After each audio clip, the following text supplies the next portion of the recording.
അങ്ങനെ KL ഫിഷിൻ്റെ പുതിയ വീട്ടിലേക്ക് എല്ലാവർക്കും സ്വാഗതം. ഇന്നത്തെ വീഡിയോ നമ്മളെ കൊട്ടത്താളത്തിൻ്റെ പരിപാടിയാണ്. കൊട്ടത്താളത്തിന് പോയ പാട് നമുക്ക് അവലുമ്പളൊക്കെ തന്ന് അങ്ങനെ നമ്മൾ കൊട്ടത്താളിൻ്റെ അടിഭാഗം ഇട്ട് കഴിഞ്ഞ് നമ്മൾ സൈഡിൽ തിരുമാകലിൻ്റെ സൈഡൊക്കെ എന്ത് ചെയ്യാം ഫിറ്റിങ്ങിൽ എടുക്കുക കേട്ടോ, ഒട്ടിച്ചു കൊണ്ട് എടുക്കുകയാണ്. ബാക്കിയുള്ള ഭാഗങ്ങളൊക്കെ നമ്മൾ എന്ത് ഫിറ്റിങ് ചെയ്തിട്ടുണ്ട്, അടിഭാഗമൊക്കെ ചെയ്തിട്ടുണ്ട്.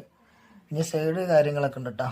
അപ്പോൾ മറ്റാളൊക്കെ നോക്കണം, നമുക്കൊരു നോട്ടാണ് മറ്റാൾക്ക് ഓൾറെഡി. പിന്നെ അടി ഫ്ലോറൊക്കെ ഇട്ട് മേൽഭാഗം വിരിച്ച് ഇതാ സൈഡുകളൊക്കെ സെറ്റാക്കി. മേലക്കും സൈഡുക്കും റേസറൊന്നും പീസുകളൊന്നും ഇല്ല കേട്ടോ.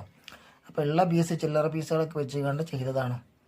അപ്പം നമ്മളെ വീഡിയോ ഒക്കെ എല്ലാവരും ഇഷ്ടപ്പെട്ടാൽ ലൈക്ക് ചെയ്യണം കേട്ടോ. അതുപോലെ തന്നെ നമ്മൾ നേരെ പോണത് ഭക്ഷണം കഴിക്കാനാണ്. നല്ല നെയ്ച്ചോറും കോഴി പൊരിച്ചതും കോഴിക്കറിൻ്റെ നമുക്കൊന്ന് ഫുഡായിട്ട് ഇട്ടാം. കണ്ടില്ലേ, അടിപൊളി കോഴി പൊരിച്ചതാണ്. നല്ല നല്ല അടിപൊളി ഭക്ഷണമാണ്, ഓരോരോ വീട്ടിൽ നിന്ന് കിട്ടുന്ന ഭക്ഷണം. അങ്ങനെ മക്കളെ നമ്മളെ വീഡിയോ ഇഷ്ടപ്പെട്ട എല്ലാം ലൈക്ക് ചെയ്യുക, സബ്സ്ക്രൈബ് ചെയ്യുക, ബെൽ ബട്ടൺ നെക്കിക്കോളിട്ടാ.